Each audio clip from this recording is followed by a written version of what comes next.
छत्तीसगढ़ की भाजपा सरकार ने निगम मंडल की बहुप्रतीक्षित सूची 1.5 साल बाद जारी कर दी।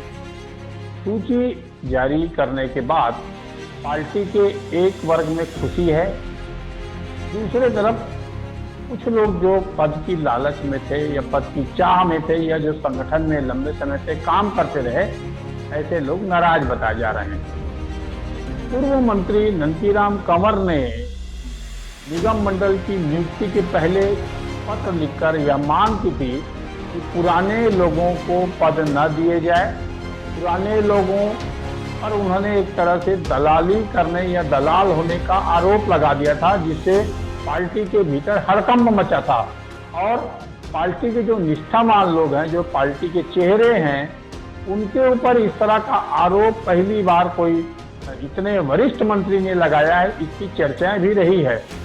उसके बावजूद भी ये कहा जा रहा है कि 2018 में जिस तरह से विधानसभा चुनाव भाजपा हारी, उसके बाद पार्टी में मंथन हुआ और मंथन के बाद ये तय किया गया कि पार्टी में नए चेहरे को तवज्जो दिए जाएंगे। तो नए चेहरे में इसलिए विधानसभा चुनाव के समय, मंत्रिमंडल गठन के समय, सांसद के टिकट के समय, हर समय नए लोगों को, नई टीम, युवा टीम, स्वच्छ चेहरे को तवज्जो दिए जाने की चर्चा होती रही और कुछ हद तक पार्टी ने बदलाव किया भी, नए लोगों को महत्व दिया भी। इस बार निगम मंडल के नियुक्ति के समय यह चर्चा थी कि पूरे के पूरे नए लोगों को दिया जाए।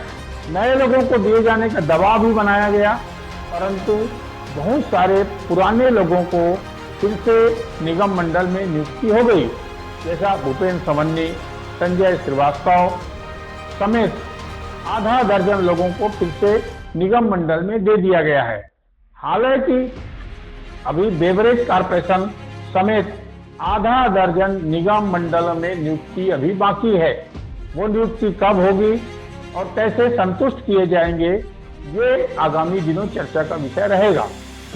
जाति समीकरण के अनुसार, क्षेत्रीय समीकरणों के अनुसार और पार्टी के प्रति निष्ठावान नेताओं को या निगम मंडल में पद दिया गया, ऐसी चर्चा पार्टी के बड़े लोग, प्रमुख लोगों का दावा है। दूसरी तरफ पूर्व बृजमोहन अग्रवाल के जो मीडिया प्रभारी थे, उन्होंने जिस तरह से पुराने लोगों को दिया गया उसका एक तरह से विरोध किया। इसी तरह एक भाजपा के प्रवक्ता रहे और जुझारू रहे, सक्रिय रहे, भूपेश सरकार के समय कई घपले और घोटाले उजागर करने वाले श्रीवास को प्रेस बोर्ड में उपाध्यक्ष बनाया गया। वो नाराज हो गए। नाराज होने के बाद पद लेने से इनकार कर दिया, अपने फेसबुक में लिखा और उस पद से इस्तीफा भी दे दिया है।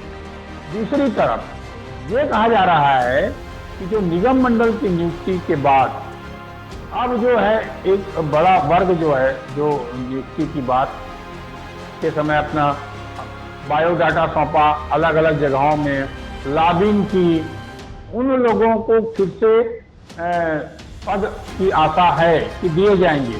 जैसे हम अगर देखेंगे तो काम करने वाला बिलासपुर के पूर्व विधायक रजनीश सिंह है, उनको फिर से कोई निगम मंडल दिए जाने की चर्चा थी। निगम मंडल उनको अभी तक मिला नहीं, विधायक की टिकट काटी गई अलग अलग कारणों से अब वो आशा कर रहे थे। इसी तरह भाजपा के कोषाध्यक्ष नंदन जैन की बड़ी भूमिका पार्टी के आर्थिक स्थितियों को मजबूत बनाने का चुनाव, विधानसभा चुनाव के समय, लोकसभा चुनाव के समय रहा है। तो नंदन जैन को कोई बड़ा निगम मंडल मिलेगा ऐसी संभावनाएं थी, परंतु नहीं मिल पाया। दूसरा विजय शंकर मिश्रा जो है, भूपेश सरकार के खिलाफ आईटीआई एक्टिविस्ट के रूप में काम करते हुए कई मामले, घपले, घोटाले उजागर किया और शिकायत प्रकोष्ठ को संभाला और संगठन के जो नेता हैं, उन नेताओं के दिशा निर्देश में पार्टी कार्यकर्ताओं के लिए लंबे समय से काम कर रहे हैं।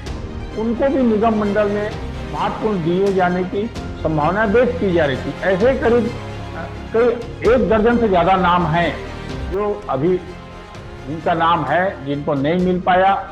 आश्चर्य व्यक्त की जा रही है, क्या पार्टी उन्हें कोई बड़ा पद आगामी दिनों दे सकती है?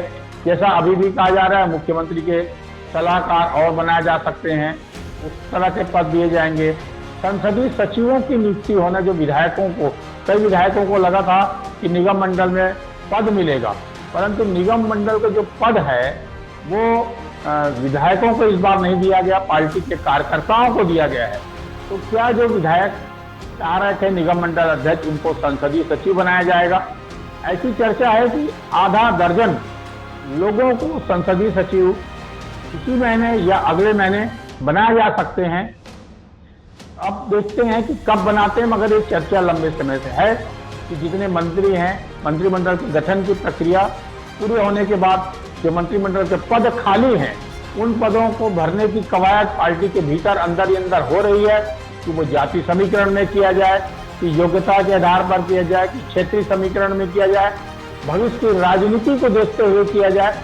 ये सारे संभावनाओं को मंत्रिमंडल गठन की संभावना की तलाशी जा रही है। उसी तरह संसदीय सचिव की भी तलाशी जा रही है। अब जब निगम मंडल की नियुक्ति हुई है, निगम मंडल की नियुक्ति के बाद भी ऐसा 1 दर्जन लोग जो नाराज हैं, उन नाराज को पार्टी कैसे मनाएगी, ये आगामी दिनों समझने लायक बात होगी। निगम मंडल की नियुक्ति में किसकी ज्यादा चली है, ये भी एक चर्चा का विषय है। इसमें जिस तरह से छत्तीसगढ़ के प्रभारी नितिन नवीन है, उनकी चली है, ऐसा माना जा रहा है। पूर्व मुख्यमंत्री विधानसभा अध्यक्ष डॉक्टर रमन सिंह की भी राय को तवज्जो दी गई है, ऐसी चर्चा है। इसी तरह जो पार्टी ने संगठन में जो लंबे समय से काम कर रहे थे मगर मिल नहीं पाया, जैसा संदीप शर्मा है, ऐसे कई ऐसे नाम थे जिनको लंबे समय से पार्टी अलग अलग मामलों में उपयोग तो करती रही मगर पद नहीं दिया। ऐसे कई लोगों को पद दिया गया है। पार्टी ने पहली बार जो सक्रिय लोग थे, संगठन से जुड़े लोग थे, उनको पद देने की कोशिश की है। दूसरी तरफ अगर देखेंगे तो ये भी कहा जा रहा है कि राजधानी रायपुर से ज्यादा लोगों को निगम मंडल अध्यक्ष में जिम्मेदारी दी गई, ज्यादा लोग बना दिए गए हैं। इसकी अपेक्षा बिलासपुर से, अंबिकापुर से, बस्तर से, मैदानी इलाके के कोरबा से और निगम मंडल अध्यक्ष बनाए जा सकते थे, और भी सक्रिय और योग्य हैं। तो क्या परिक्रमा वालों को मिली या पराक्रम वालों को मिली, या पार्टी में फिर से भेदभाव उत्पन्न हो गए? जो लोगों को लग रहा है नाराजगी है, वो सोशल मीडिया के जरिए अपनी नाराजगी, अपना दंश जो है वो बताने की कोशिश कर रहे हैं। तो ये अगर देखेंगे कि निगम मंडल में जिस तरह से नई पीढ़ी को लाना है, नई टीम खड़ा करना है, वो टीम जो है कौन होगा, जैसे नए चेहरे तैयार करने के लिए पार्टी जो कोशिश कर रही है कि निगम मंडल में इनको तवज्जो दिए जाए। जो लगातार तीसरी बार निगम मंडल में कई लोग बन गए, इसमें कहा जा रहा है कि मद्दी है जो तीसरी बार मिल गया है। ऐसे कई लोग हैं जिसको दूसरी बार मिल गया है, तो दूसरे और तीसरे बार जिनको मिल गया, जिनको केंद्र में कई लोग अलग अलग पदों में रहे हैं और उसके बावजूद भी राज्य में कोई पद दिए गए हैं, ऐसे लोगों पर भी नाम पार्टी के लोग ही बता रहा है कि ऐसे लोगों को फिर से पद दे दिया गया। उसकी अपेक्षा नए लोगों को पद दिए जाना चाहिए था। वो किसी न किसी तरह से भेदभाव, पक्षपात हुआ है, इसकी चर्चा पार्टी के भीतर है। मगर एक अनुशासित पार्टी होने के नाते और भविष्य में और संभावनाओं को देखते हुए वर्तमान में सरकार रहेगी, इसलिए पार्टी के जो दावेदार हैं वो शांत हैं कि किस अभी और मौका मिल सकता है, या पार्टी हमारे बारे में सोच रही होगी, इसलिए दबे जुबान से अभी ये बात निकल कर आ रही है।